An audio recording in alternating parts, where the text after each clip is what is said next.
Hi all, ഇന്ന് ഞാൻ കാണിക്കുന്നത് മലപ്പുറംകാരുടെ സ്പെഷ്യൽ വിഭവമായ പാൽവാഴയ്ക്ക എങ്ങനെ ഉണ്ടാക്കുന്നതെന്ന് നോക്കാം. അപ്പോൾ ഇത് നല്ല ടേസ്റ്റിൽ ഉണ്ടാക്കിയെടുക്കണമെങ്കിൽ ഇത് തേങ്ങാപ്പാൽ ഉണ്ടാക്കിയെടുക്കുമ്പോഴാണ് ഇത് നമുക്ക് നല്ല ടേസ്റ്റിൽ ഉണ്ടാക്കിയെടുക്കാൻ പറ്റുന്നത്. ഇത് ഞാൻ കുറച്ച് അധികം ഉണ്ടാക്കിയിട്ടുണ്ട്. അപ്പോൾ നിങ്ങൾക്ക് ഒരു 100 ഗ്രാം വെച്ചിട്ട് ഉണ്ടാക്കുന്ന ഒരു ചെറിയൊരു ഫാമിലിക്ക് ഒരു 100 ഗ്രാം വെച്ചിട്ടൊക്കെ ഉണ്ടാക്കിയെടുത്താൽ മതി. അപ്പോൾ അതിൻ്റെ മെഷർമെൻറ്റാണ് ഞാൻ നിങ്ങൾക്ക് പറഞ്ഞു തരുന്നത്. അപ്പോൾ ആദ്യം നമ്മളുടെ ഈ സാബുനരി എന്ന് പറയുന്നത് ഒരു അരമണിക്കൂറെങ്കിലും ഒന്ന് വെള്ളത്തിൽ കുതിരാൻ വെക്കണം. അതിനുശേഷം ഊറ്റിയെടുത്തതാണിത്. ഇനി 100 ഗ്രാം സാബുനരിക്ക് വേണ്ടത് 2 കപ്പ് തേങ്ങയുടെ 2ാം പാല്, അതായത് കട്ടിയില്ലാത്ത പാല് 2 കപ്പാണ് വേണ്ടത്. അതൊന്ന് ബോയിൽ ചെയ്യാൻ വെക്കണം. ഇനി അതിലേക്ക് ഒരു നുള്ളു ഉപ്പ് ചേർത്ത് കൊടുക്കാം. ഇനി ഇതിലേക്ക് സാബുനരി ചേർത്ത് കൊടുക്കണം. അപ്പോൾ ഈ തേങ്ങയുടെ 2ാം പാലിലിട്ടിട്ടാണ് ഇത് വേവിച്ചെടുക്കുന്നത്. അപ്പോൾ ഇത് ഇടയ്ക്കിടയ്ക്കൊന്ന് ഇളക്കി കൊടുക്കുക വേണം, ഇത് അടി പിടിക്കാതിരിക്കാൻ വേണ്ടിയിട്ട്. ഇനി അതിലേക്ക് ആവശ്യമുള്ളത്ര പഞ്ചസാര ചേർത്ത് കൊടുക്കാം.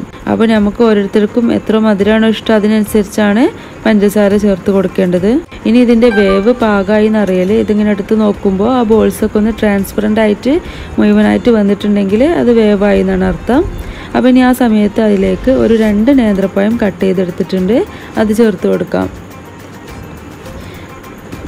അപ്പോൾ ഇനി ഇതിൽ ഒരു 5-6 മിനിറ്റ് ഒന്ന് ഇതിൽ കിടന്ന് തിളക്കുമ്പോഴേക്കും ഈ നേന്ത്രപ്പഴം അതിൻ്റെ വേവ് പാകമായി കിട്ടും. ഇപ്പോൾ നന്നായിട്ട് കുറുകി വന്നിട്ടുണ്ട്. ഇനി ഇതിലേക്ക് കുറച്ച് ഏലക്കായ പൊടി ചേർത്ത് കൊടുക്കണം. അപ്പോൾ ഏലക്കായൻ്റെ പൊടി ഞാൻ നന്നായിട്ട് പൊടിഞ്ഞ് കിട്ടാൻ വേണ്ടിയിട്ട് കുറച്ച് പഞ്ചസാരയും ചേർത്ത് പൊടിച്ചെടുത്തതാണ്. അപ്പോൾ പഞ്ചസാരയും കൂട്ടിയിട്ട് ഏലക്കായ പൊടിച്ചെടുക്കുകയാണെങ്കിൽ അത് നന്നായിട്ട് നമുക്ക് പൊടിഞ്ഞു കിട്ടും. അപ്പോൾ ഇത് നന്നായിട്ട് കുറുകി വന്നിട്ടുണ്ട്.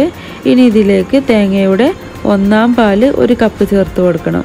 അപ്പോൾ 100 ഗ്രാമക്ക് 2ാം പാല് 2 കപ്പും 1ാം പാല് 1 കപ്പുമാണ് ഇതിൻ്റെ ഒരു അളവ്. ഇനി ഇത് നന്നായിട്ടൊന്ന് ചൂടായി എടുത്താൽ മതി. ഇത് എല്ലാം ചൂടായതിന് ശേഷം നമുക്കിത് ഫ്ലെയിം ഓഫ് ചെയ്തിടാം. അപ്പോൾ നമ്മളുടെ പാൽവാഴയ്ക്ക റെഡി ആയിട്ടുണ്ട്. കുറച്ച് നെയ്യൊന്ന് ചൂടാക്കി എടുത്തിട്ടുണ്ട്. നെയ്യ് ചൂടായതിന് ശേഷം അതിലേക്ക് കാഷ്യൂസും കിസ്മിസും ഇട്ട് കൊടുക്കാം.